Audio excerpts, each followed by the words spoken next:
You ask Tiger to solve. This deals with linear equations with one unknown.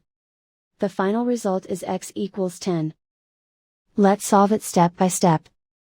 Group all constants on the right side of the equation. Subtract 17 from both sides. Simplify the arithmetic.